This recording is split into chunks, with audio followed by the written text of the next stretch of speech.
Welcome to Life Stories, where every tale is filled with love, loss, and the profound lessons life teaches us. Today's story is one of secrets, hidden truths, and the power of love that transcends time. It's about Marcus and Emily, two souls who dared to defy the boundaries of race and class in a divided world.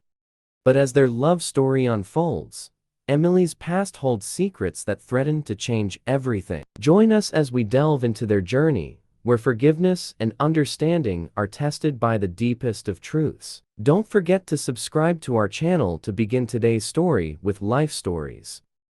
It was the summer of 1955, in a time when the world was torn by the invisible walls of racial segregation, and the United States was still shackled by the oppressive chains of the Jim Crow laws. These laws dictated who could sit where, who could walk where, and even who could look at whom. In the South, the rules were enforced with the cruelty that made you question the humanity of those who imposed them. But even in the North, while less brutal, the reality of segregation remained. It was a world where a black man had to walk carefully, speak softly, and keep his distance from people who didn't look like him, especially white people. The consequences of crossing that line could be severe beatings, imprisonment, or something far worse. Oliver Johnson had learned these lessons early in life, growing up in a small town in the Deep South, where such boundaries were constantly reinforced. He had been born into poverty, the son of a factory worker and a mother who had spent more time cleaning the homes of white families than she did taking care of her own. His father, though a man of quiet strength, could do little to shield Oliver from the harsh realities of being black in a world that viewed him as less than human. From a young age, Oliver had worked to survive, fixing cars with his uncles, learning how engines groaned and breathed under the weight of hard labor. This was his world. By the time he turned 18, Oliver had become a mechanic at a small auto shop, one of the few jobs a black man could get without being subjugated to a white boss. It wasn't much, but it was his. He carried himself with a quiet confidence, the kind that unsettled white men and intrigued white women. It was a dangerous combination in a world that was still deeply divided, but Oliver never let it distract him. He had seen too many black men fall victim to the kind of gaze that lingered too long on a white face. He had learned to keep his eyes down and his distance intact. That was until he met Emily Davis. Emily had never known poverty. She was born into a world of wealth and status, the daughter of Charles Davis, a businessman whose fortune came not only from his investments, but from the power he held over others. The Davis family lived in a grand house, surrounded by silk dresses and expensive shoes, their lives carefully constructed around high society gatherings and the expectations that came with being a part of the old money elite. Emily's life was set in stone from the moment she was born. She was supposed to be obedient, demure, and quiet, molded to be the perfect Southern wife. But Emily never fit that mold. She had always felt stifled under the weight of her family's expectations, longing for something beyond the world she had been born into. She was restless, always searching for answers that the elegant world around her could never provide. The summer she turned 18, Emily found herself at a party that would change the course of her life. The night was thick with the smell of whiskey and cigarette smoke, the sound of jazz curling around the edges of a basement room, a space where the music dared to challenge the segregation that still controlled so much of their lives. It was one of those rare places where the boundaries of race seemed to blur black, white, and everything in between. They came together in secret, sharing drinks, glances, and moments that could never be exchanged in the daylight. It was there, amidst the flickering shadows, that Emily first saw him, Oliver Johnson.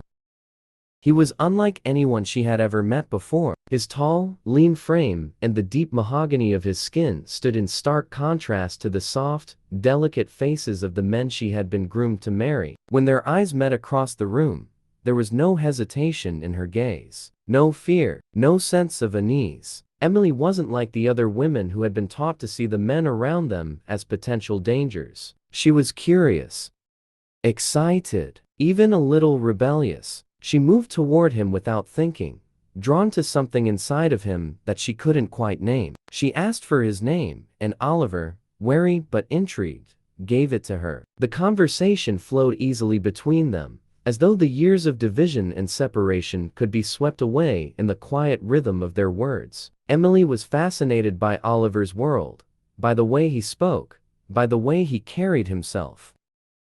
Oliver, too, was intrigued by Emily, by the boldness with which she approached him, unafraid of the world's judgment. It was intoxicating, and yet, he knew the danger. He had seen what happened to men like him, who allowed themselves to be caught in such moments. But he couldn't walk away. When the night came to an end, Emily told him she wanted to see him again, and for the first time, Oliver found himself unable to resist. It was a dangerous thing they were embarking on, but neither of them knew just how deep the danger would go.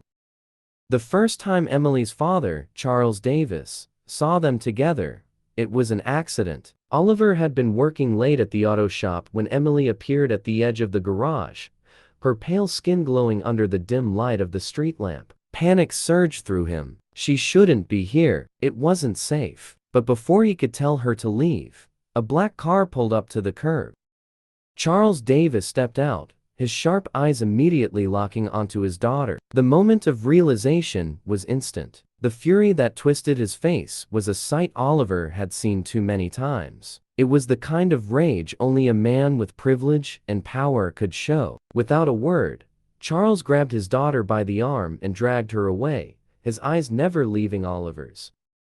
The next morning, Oliver found a note slipped under the door of the garage. "Stay away from my daughter." It wasn't a warning, it was a threat. And for the first time in his life, Oliver realized something he had never truly understood before: the terror that existed in his world wasn't just for black men like him. It was for anyone who dared cross the lines that had been drawn in blood. The weeks that followed were suffocating for Emily. She was locked away in her father's house, her every move monitored. Her father's threats were unspoken but clear. She tried to fight, she screamed, she begged, but there was no room for defiance in the house of a man like Charles Davis. And yet, Emily found a way. A letter slipped into the hands of a maid, a whisper to a trusted friend. Late at night, when the world was asleep, Emily found a way to meet Oliver again. This time, she told him what he already knew: the world would never accept them, and her father would never allow them to be together. But she had made her choice. She chose him. It was a reckless decision, a dangerous decision. A white woman running away with a black man. There would be no mercy, no understanding. The weight of the law, the cruelty of society, and the wrath of her father would all be aimed at them. But love, Emily realized, had never cared for laws. And so, with nothing but the clothes on their backs and the fire in their hearts, they ran. They ran not just from the oppressive rules of the South, but toward a future they could not yet see. A future where they could carve out a life of their own. And they had no idea that the true danger had only just begun. They had no idea what awaited them as they fled into the unknown. The night air was heavy with tension, thick with the weight of the decision they had just made. Emily, her hands trembling, clutched the small suitcase she had packed in secret. Inside, only the barest essentials were packed: a dress, a few coins, and a photograph of her mother that she wasn't sure why she had brought. It seemed absurd how little she could carry with her. Everything she had known: her home, her name, her status, was being left behind. Oliver, on the other hand, stood at the edge of town, waiting beneath the shadows of an abandoned train station. His life had always been light enough to carry. His suitcase had never been filled with anything more than the bare necessities. When Emily appeared, her figure framed by the dim glow of the street lamp, he wanted to rush to her, to pull her into his arms and feel her warmth against him. But there was no time for softness now. They had one chance to disappear, one moment to leave it all behind. The freight train that would carry them north was due within the hour. They boarded the train in silence, hiding among crates and sacks of grain, their bodies crammed into the narrow spaces. The cold metal of the train cars rattled under their weight, and the sound of the wheels turning against the tracks was a constant reminder that they were running from the world, from her father, and from the society that would never accept them. For the first time in her life, Emily was free. Free from her father's demands, free from the life she had been born into, and free to choose the man she wanted to be with, the man she had risked everything for. The journey was long and grueling. They traveled in the dark of the night, every stop a potential danger. Oliver was always listening, always watching. Every time the train slowed, his muscles tensed, ready to react, expecting to hear the sound of footsteps approaching, footsteps that might carry men with guns, ready to tear them apart. But despite the fear gnawing at her insides, Emily couldn't help but feel something she hadn't felt in years: hope. They had escaped. They had chosen each other. It didn't matter that the world was still broken, that it was still dangerous. They had each other, and that was enough. The train finally pulled into Illinois, a factory town that was a far cry from the elegance of Emily's childhood. The streets were lined with soot-covered buildings, the air thick with the smoke of the factories that lined the town. The people were weary, their lives measured by long hours of labor and little reward. It wasn't the world Emily had known. But here in this town, they were just another couple. No one looked twice at a white woman standing next to a black man. It wasn't acceptance, but it was something far more valuable in that moment: indifference. And indifference, Emily realized, was enough. It was more than she had expected. They were not being watched, judged, or ostracized. They were simply left to live. They found a place to stay in a cramped boarding house. The room was small, barely big enough for the narrow bed they shared. There were no decorations, no comfort to be found in the space, but it was theirs. They could make it their own. Oliver found work at the local steel mill, enduring 12-hour shifts in unbearable heat. Emily found work as a seamstress, her fingers sore and blistered from hours of stitching. The work was hard, grueling, and nothing like the life she had once known. But Emily never complained. For the first time in her life, she had chosen this life. She had chosen Marcus, and everything she had done, from this moment forward, was her choice. It wasn't easy. Money was always tight, and some nights, they went to bed hungry. But they endured. Love had carried them this far, and it would carry them through the difficult years ahead. And yet, even as they struggled to build their new life, there was a nagging fear that lingered just beneath the surface of their everyday life, the fear that Sarah's father would never let them go. He had been relentless in his pursuit to bring her back, and when the letters started coming, each one colder than the last, Emily burned them all. But the fear stayed, lingering in her heart, gnawing at her, reminding her that their future was never truly safe. Without telling Marcus, Emily began saving money. At first, it was just a few coins tucked beneath the mattress, then a few bills hidden in the hem of her dress. It wasn't much, but it was enough to comfort her, to tell herself that she was prepared for whatever might come. She told herself it was nothing, a precaution born from fear, not doubt. But deep down, she knew the truth. She had chosen Marcus, but part of her still feared that one day, she might have to leave him behind. The guilt of that fear settled deep in her chest, and no matter how much she tried to bury it, it never quite left her. As the years passed, life in the factory town settled into a quiet rhythm. It was never comfortable, never easy, but it was theirs. They had built a life together, and that was something to hold on to. But Emily's secret never truly went away. It followed her like a shadow, always lurking just beneath the surface, threatening to rise again. She had built a life with Marcus, and she loved him. But the past, the life she had left behind, had a way of creeping back when she least expected it. It would not let her go. The years had passed in a blur of hard work, fleeting moments of joy, and the quiet hum of life that continued despite the shadows of their past. Emily and Marcus had built something together, a life forged from nothing more than their love and the strength to endure the weight of the world that pressed against them. Their children, Aidan and Lily, were their greatest joy. They had grown into a family, their house modest, but filled with the sound of laughter and love. Yet, Emily's past, the secret she had buried so deeply, had never fully loosened its grip on her heart. The guilt never left. It lurked in the corners of her mind, following her even as she tried to embrace the life she had chosen. She had given up her first child, a son, all those years ago. It was a decision made under duress, forced upon her by a father who could not tolerate such a scandal. The child had been a secret, a loss that Emily had never truly grieved. She told herself it was for the best, that the child would have a better life without the weight of scandal that she carried. But deep down, she never stopped wondering what had become of him. What kind of man was he now? Did he look like Aidan? Did he have her eyes? Or Marcus's strong jawline? These questions were always present, haunting her thoughts in the quiet moments.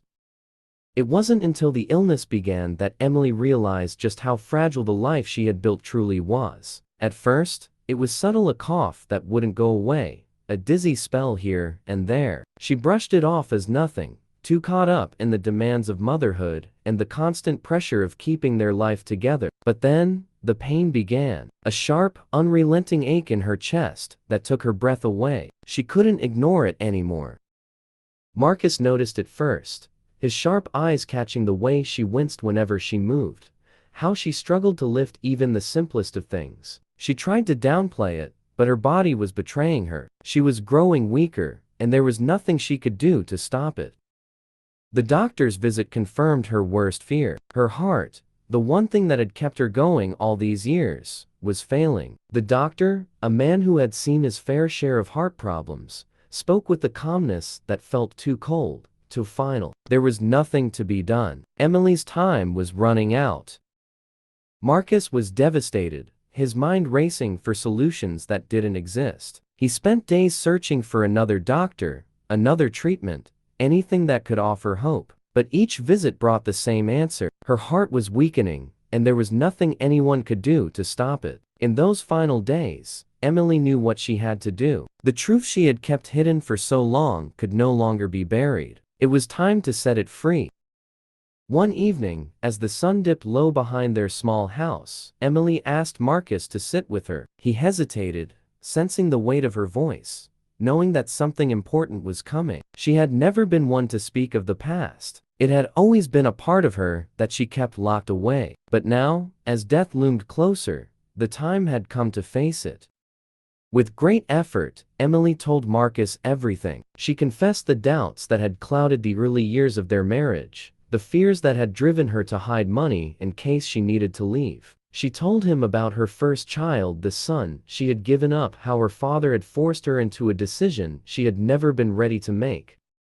And then, with trembling hands and a heart weighed down by years of guilt, she revealed the truth that had haunted her. When she had married Marcus, it had not been for love at first. It had been because she had been afraid. She had run to him as an escape, not realizing, until it was too late, that love had found her anyway. Marcus sat there, silent, his face unreadable. Emily couldn't tell if he was angry, hurt, or simply numb. She didn't ask. She couldn't bear to know. The weight of a lifetime's worth of secrets had been released, and all she could do was hope that the love they had built would be enough to carry them through this final truth. "I love you, Marcus," she whispered, her voice shaking. "I always have, and I'm so sorry. But I love you now, with all my heart, more than I ever thought I could. I hope that's enough." Marcus didn't say anything. He didn't have to. He took her hand, his grip strong, and in that moment, Emily knew that she had been forgiven. Or maybe, she thought, it didn't even matter. What mattered was that she had told him the truth, and that, in the end, was enough. In the days that followed, Emily's condition worsened. The fever came, the pain intensified, and soon, she could no longer stand or walk without help. Marcus was there, every step of the way, holding her, caring for her, loving her. But the love between them, the life they had built, was forever changed. The secrets had been laid bare, and the questions Emily had carried in her heart for so long would never be answered. Emily passed away quietly one night, with Marcus by her side. The house felt emptier without her, the kind of emptiness that sinks into your bones and makes you question the very foundation of your life. Emily had gone, leaving behind a lifetime of secrets, a lifetime of love, and a lifetime of unanswered questions. And Marcus was left to pick up the pieces, to try to make sense of a life that no longer made sense. In the days following Emily's death, Marcus felt as though the world had shifted beneath him. Her confession had shattered something inside him, not because of the lies, but because he had never suspected them. All these years, he had believed their love was real, that it was built on trust and shared moments, not just survival. But now, as he sat alone in the quiet of their home, surrounded by the absence of her voice, he was left to wrestle with the weight of the past. Had he ever truly known her, or had she simply chosen him as an escape?